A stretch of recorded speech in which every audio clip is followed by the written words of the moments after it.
ตอนนี้อยู่ตลาดธาตุพนมเดี๋ยวสิพาไปเบิ่งหอมๆเลยตอนนี้อยู่นครพนมได้โอเคไปเบิ่งกันเลยโอ้หลายได้ของขายตลาดธาตุลอตเตอรี่บัดนี้423มีบ่รางวัลใหญ่โอ้ยอยากได้423นำเนาะมือนี้มันเมิดเหรอได้แต่แนวนี้ละ324นี่ก็มันมือจุดท้ายแล้วครับโอ้ยเนาะโมเดลด้วยกันเลย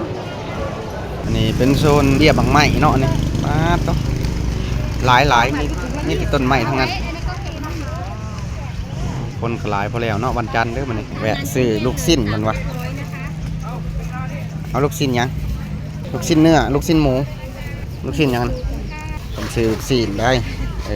3 แพ็ค100เพิ่นวะ35ค่ะพี่สินค้ามาใหม่ๆจากโรงงานเลยนะคะเนื้อบ่กินนี่เอาหมูบัดนี่ฮะผสมกับเนื้อนะหมูกับเนื้ออันนี้หมูนะคะตัวนักกุ้งหมูค่ะเอาเนื้อไหมเอาเนื้อเป็นตัวนี้ค่ะเนื้อเอ็นนั่นแหละเนื้อเอ็นเนาะประเภทกุ้งประเภทปลาหมึกบดตัวนี้โอ้ของขายหลายได้เบี้ยวไม่อีกตัวนี้เต็มหมดเลยเนาะอาหารของซ้ำผักได5 บาทรางวัลกระเบิดรางวัลก็ได้วันนี้รวยจ้ามันนี่รวยแล้วอ่ะหมักปางเนาะนี่หมักปางของก็หลายอยู่ได้ชื่อเกิดเป็นลูกสาวก่อนงามอยู่มึงต้องงามอยู่บ่อนหน่อยโพดมันใหญ่เลยลูกจ้ะนะเอาแบบนี้นะคล้ายๆแบบนี้เหรอแต่ว่าดีแบบนี้นะคะแนนอย่าเอาแบบมีกาติดแบบนี้นะมีกาติดเดี๋ยวมันหมักลอกนะมันหมักออกแบบนั้นงามกว่าสีผ้าบ่ซื้อของให้ลูกสาวใส่เบิ้งพอดีตีนกะโอเคเนาะครูนั่นเนาะเป็น140 บาท140บ่ได้ไกลดอกข้ามฝั่งมาก็ได้ซ่าเนี่ยก็มานั่งเฮือหละเมื่อนี้กินกระเปียกก่อน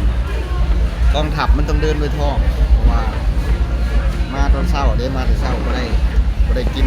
ข้าวบ่ได้กินน้ำเนี่ยกินน้ำอยู่แต่บ่ได้กินข้าวเนาะโอเคเดี๋ยวขอกินข้าวก่อนเดี๋ยวพาไปเบิ่งใหม่อีกรอบนึงเนาะไป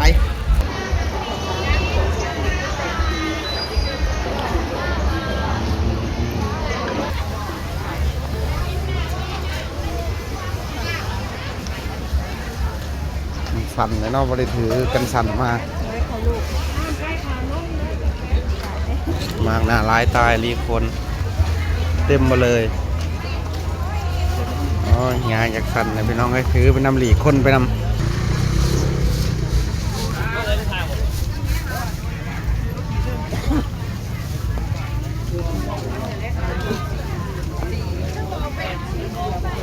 อยู่พี่ถือหนึ่งบางโลละ100ไม่แข็งโอ้มีหลายเด้อโอ้ไม่นี่เนาะก็ไปใส่ดังไฟได้นี่ยังมีใส่อยู่เนาะแบบนี้ก็ได้เป็นตอกเว้นตาปอกกระเป๋าคนอยู่หลอกอยู่ล่อไปปะค่อยแล้วบัตรลีคนนะไปได้บานโอ้เฮ็ดบอกเฮ็ดบดหมูปอกหมูป่าเค็ม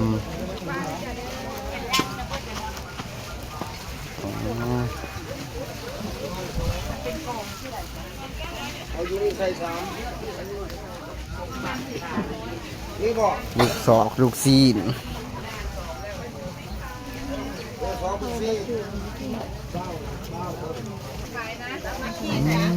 อาหารบ้านนาแมงขนอกขนุนจิหลอกจิหลอจิลีด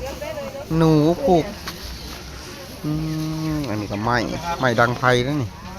ยังใส่อยู่เนาะสมือนี่ก็ได้คักไปเบิ่งทางหน้ามึงดูมันเห็ดอย่างกันนะ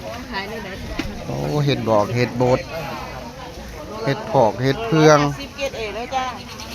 อืมเอาคักครับผมปิ่งปอกปิ่งปลาปิ่งปลาจอกเกาจีโอ้ยก็สิบอกปิ่งไปปิ่งมาอย่างนี้ ไอ้นั่นอยู่เรือนบ่ลืมไปจักไหน ไปยัง มันเหลือตัวนี้บ่เลยสิตัวละ200 เพื่อนเนี่ยคนมันหลายอย่างหลีกกันแอบมาพี่ได้ย่างใกล้เติบเลยได้จากบนทาเฮือขึ้นมานะ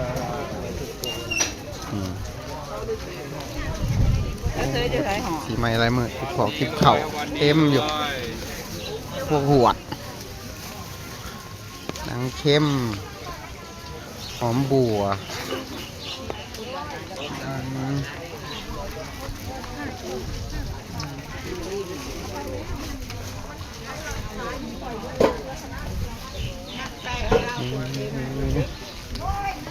โอ้ปลากับซาบะใหญ่เนาะปลาอะไร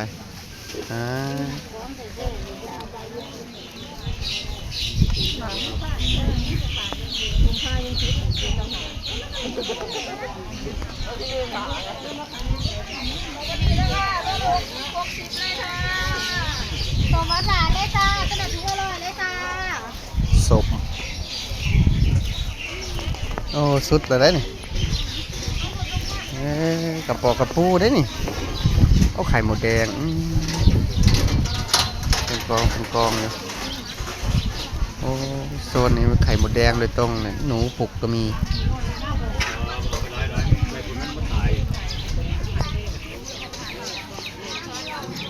แต่พวกท่านตายเบิดเนี่ย ลูกไข่ลูกงานบ้านเฮาดีนั่นดิเราขายแต่อาหารบ้านนาเขาได้นี่นั่งขายอยู่ตลาดถาดพนมเด้อนี่เด้อเอาผู้ทายกับลีกซ้ายลีกขวาว่าจากนำเสนอให้พี่น้องได้เห็นหนามันมีอย่างแน่ว่าจากขายเอามาลงคนหลายลีได้ตลาดถาดนี่นะคนจิแต่อาหารบ้านเฮาก็หลายเป็นเด้ฮะติดแคมป์ของกันฝั่งลาวอยู่ฝั่งนั้นแม่ขนนนี่ส่วนหลายแม่ขนนข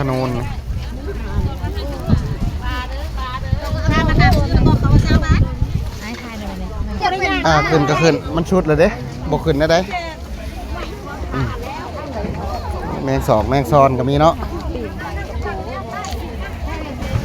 ออกโซนนี่ลองเบิ่งดูผู้ซ้าย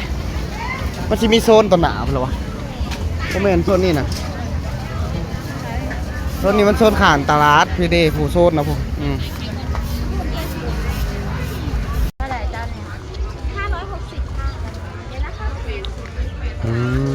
เป็นเลือกกุ้งอยู่ด้วย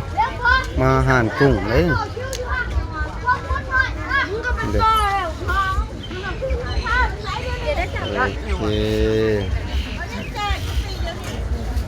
เรียบร้อยกำลังชิมือแล้วบาทเนี่ยมาตลาดในมือขามก่อนที่เพิ่นเลยนะของก็ได้โอเคอย่างไรก็อย่าลืมเด้อฝากกดไลค์กดแชร์เนี่ยใครที่เบิ่งคลิปมาฮอดนาทีนี่ก็ได้นั่งถาเฮือนี่เฮือกำลังเทียบถาแล้วสิลงเฮือก่อนบาทนี่โอเคพอกันอยู่ฝั่งนั้นคือเกาหากับนี่กระถึกอันนี้เอาให้ใครก็ได้พี่น้องชาวสวรรณเขตเฮาก็ลงเรือประสันเนาะกับฝั่งลาวเฮา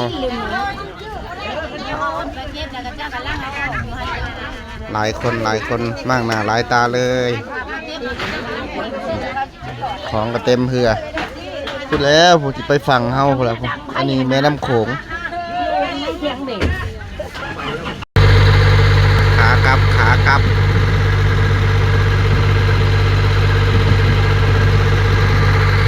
ับคนกระสีแน่นๆเลยนะหนึ่งกำลังกลับเมื่อ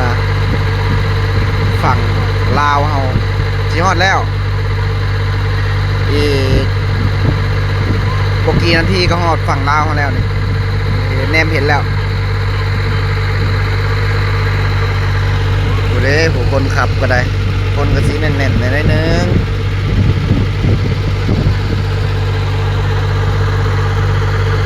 เสียงคลื่นน้ำตีตับ